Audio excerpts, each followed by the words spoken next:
Hello everyone, today we have new video review, and as you can see, this time we are going to talk about fresh release from Miniart. And this is a kit in 1/35 scale. There is no surprise in that. What is rather surprising is that we get T-44 interior kit, and I hope you remember that last kit came out, last T-44 model came out, I would say relatively long time ago, so it's, I would say, rather unusual to see it revived in form of this kit, and it will be interesting to see what is actually copied here. As you can see, it's a, let's say, simple version without any letters after number 44, and kit number is 35356. It's interior kit, I will repeat it again, so we get the details not only inside, outside, but also inside, which is rather cool. You can, let's say, use it for some diorama projects, and you can see that box size is standard for this brand. Here is comparison with my hand. We have, I would say, quite nice box art. It's already traditional feature for Miniart, and it's good feature. Here on the side you can see address of the manufacturer, barcode, QR code, and also some safety advices in 3 languages. And on the opposite side, I will rotate it. So here we have 8 or 7 marking options. I'm not sure why here we have tank depicted just like this, but as you can see, there are 7 of them, and they are all green, yes, but there are different numbering on the turret, and some of these numbers I can see that they can be replicated with a brush and steady hands, but we will talk about it later. First, let's open this box, and it's a bit of a tight fitment, so just give me a second. Maybe I will do it off the camera and try to open it ASAP. Okay, so this top lid is rather, I would say, heavy or difficult to lift, but here you can see what we have inside. I would say it's quite a lot of free space in comparison with what we saw in Panzer IV kits from the same brand, so it will be interesting to check all these parts closer, especially considering the fact that I do not remember what was in the original release. I mean, it happened so long time ago, so it's better to refresh our memories. So I will need scissors because this set of plastic sprues, it is sealed in a plastic bag, so that's why you can't reach it just by opening the box. You have to cut through and then check all the parts. So just give me a second to do so. Okay. And then in the plastic bag we have one more plastic bag. It's, I would say, somewhat of a feature from Miniart. Now I'm trying to open it as well because it was sealed together with outer shell, and it's really strange. I mean, why would you pack it like this? So here you can see another plastic bag. I will place it here because I have to remove one more plastic bag out of the bigger plastic bag. Sounds like a fun, huh? And next I'm opening this plastic bag which you saw on the table. So here we have big plastic sprues, and that's something what we will start with. So just give me a second, there is something flying around. And I know it's already the 3rd minute of the review and we are just we've just opened this plastic bag. Here is another plastic bag in case you were, let's say, expecting more plastic bags. You won't be let down because here we have another one. I'm not sure why Miniart just loves plastic bags. So here we start with decals, and we can actually continue what we started to discuss in the beginning. So here you can see all necessary symbols for 7 marking options. Of course, decals are printed in decograph, so you don't have to worry about printing quality. And as I said before, if you have steady hands, you can replicate these numbers with white paint and steady hands, thin brush, and you will have a bit more realistic appearance, but decals should be quicker to apply, and I think model will look as good with them if you use some decal softener with these symbols. Next we continue with clear plastic sprue. Here I can open the lenses a bit. So clear parts look quite fine, and I think that's just a matter of careful masking. Of course masks are not included. That's something you have to think through how to cover all these parts.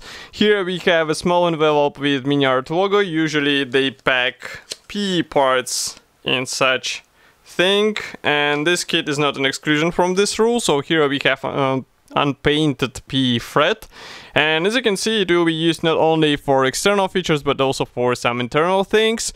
And we also have this engine bay meshes, which is really cool because it will give some, let's say, additional sophisticated features to this kit.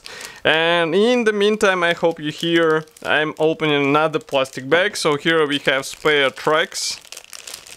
Frankly speaking, I could have shown you these tracks through the transparent plastic bag, but I already opened it, so there is no way back.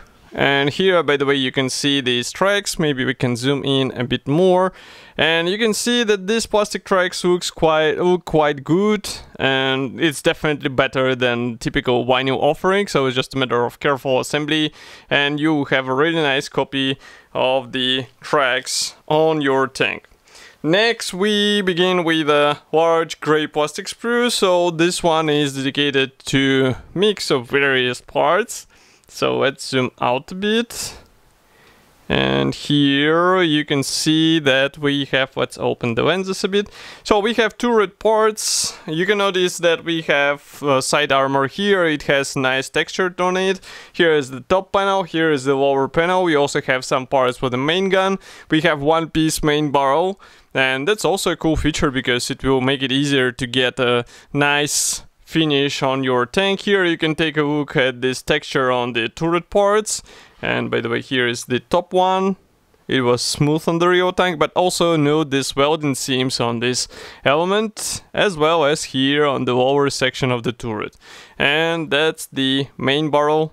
It is hollow inside as far as I remember. Camera will not focus. No, it focused, so now you can see. Okay, so let's zoom out. And we continue with next plastic sprue. So it's actually interconnection between two sprues. So here you can take a look at it. Maybe I'll zoom in a bit so that you can see what we actually have here. And you can notice that we have engine deck panels, which will be actually combined with, here you can see them, they will be combined with PE parts. As you remember, we have engine meshes, and also we have separate hatches there, which is also a useful feature because how you will display the interior in this kit. That's really handy thing because you can open all these hatches and expose what is hidden inside.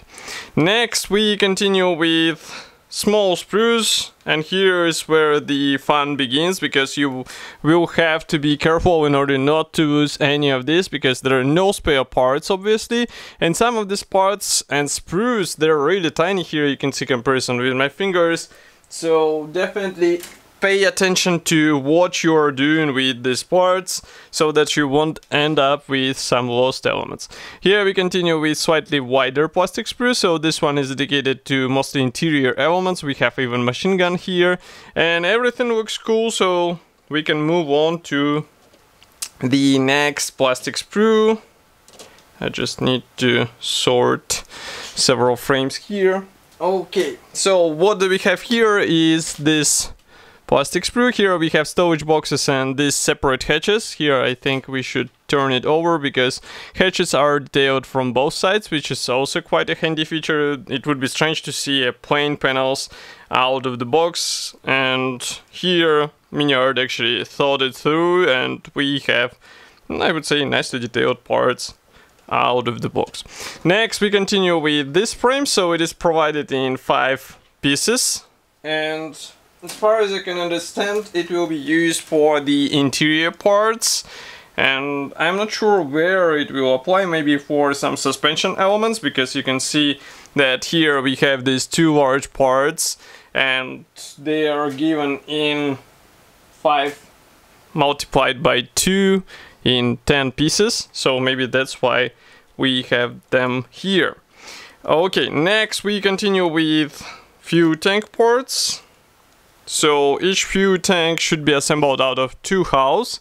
Here you can see it. It's not big sprue, but you can get the idea of what you receive here. If you flip it over, inside you'll find guiding elements, which is also quite handy feature.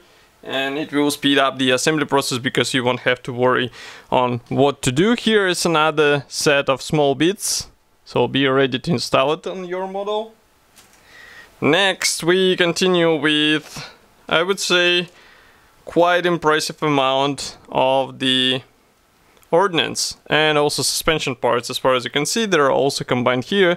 So all these frames, they are dedicated to the same parts. And if I bring one closer, so here you can see we have ammo rounds, and note that some of them are replicated with clamps, as far as you can see, so they can be placed inside the tank. Here we also have some suspension parts, and everything looks cool. And of course, this design that we have the separate ammo rounds, it will be handy because it will help you with decision whether you would like to install them all into your tank or you would like to show that some of them were already used, let's say.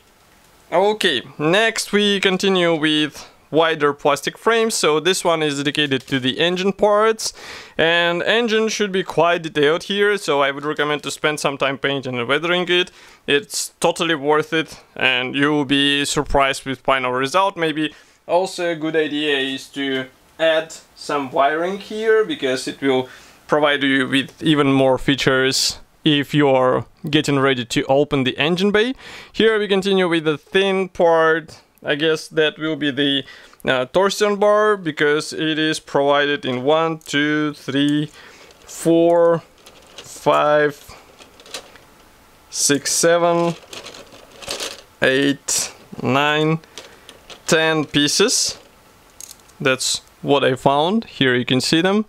They're all the same parts, so I guess they will be used for suspension elements. And what is next? Next we continue with this. Well, first I would like to show you this slightly bigger frame. Here we have external elements. It's side shells, front and rear mudguards, and also some of the storage boxes. We also have some parts for the turret, and everything looks cool. Here you can check them from the opposite side, so there is nothing to complain about. And molding quality seems to be fine. Next, we have this narrow sprue with slightly smaller parts. So they will definitely be used in the engine bay for the gearbox, as far as you can see. We also have towing cables provided in plastic. So they look quite convincing in my opinion. They should be okay for out-of-the-box build. But of course, nobody stops you from replacing them with some aftermarket, even metal one.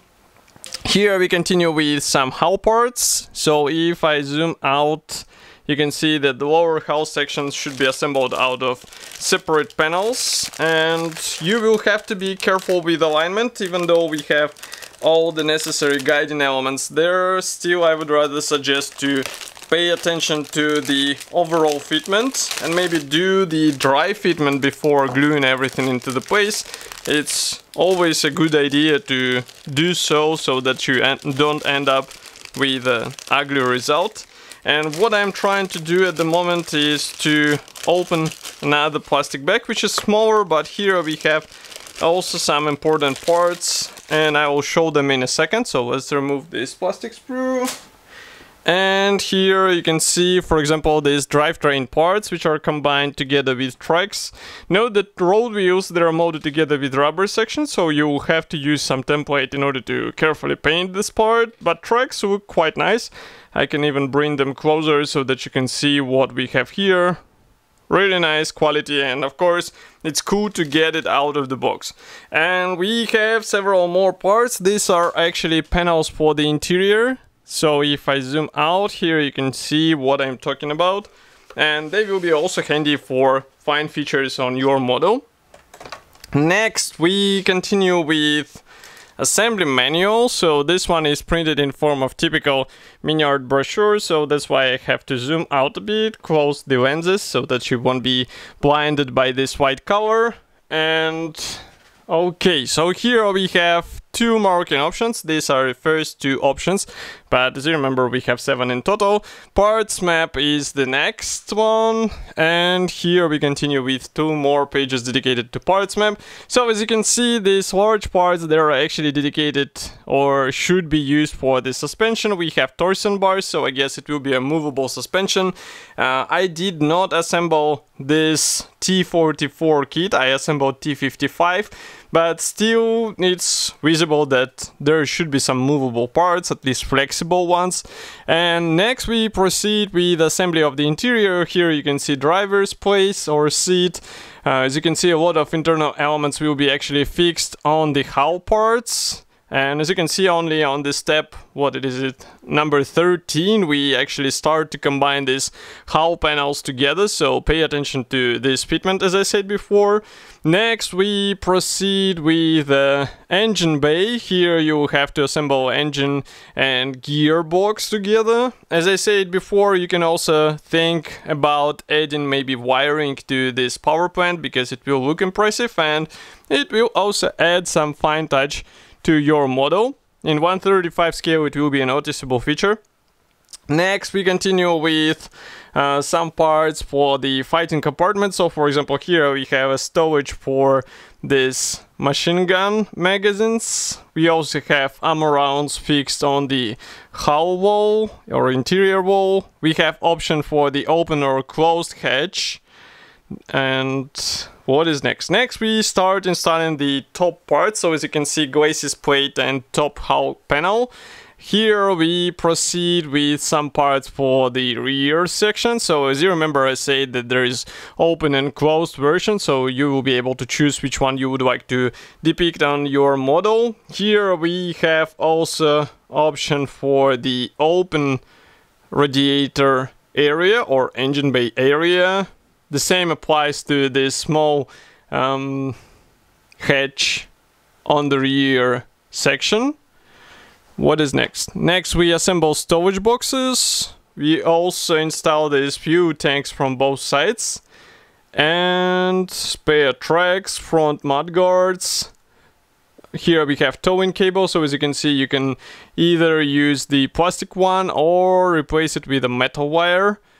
I can see that it should be replaced actually, but it will be up to you if you would like just to bend somehow, maybe with the temperature, bend the plastic, and it will be pretty much the same result. Next we continue with road wheels. Here we assemble tracks, so each track ring contains 70 tracks, and it means 35 parts of one type and 35 parts of the second type. Next we continue with assembly of the turret. So here you have to assemble this main gun and also machine gun, which will be also installed in the same spot. As you can see, there is a storage for ammo rounds or for ordnance. And next we proceed with various minor bits on the turret walls. Of course, we can also open the hatches here, so it will be maybe important in order to show what is hidden inside, and that's pretty much all. So in total you have to perform 105 steps. Here we continue with 3 more marking options, and last page is dedicated to 3 more marking options. Wait, how? So we have 8 markings in total.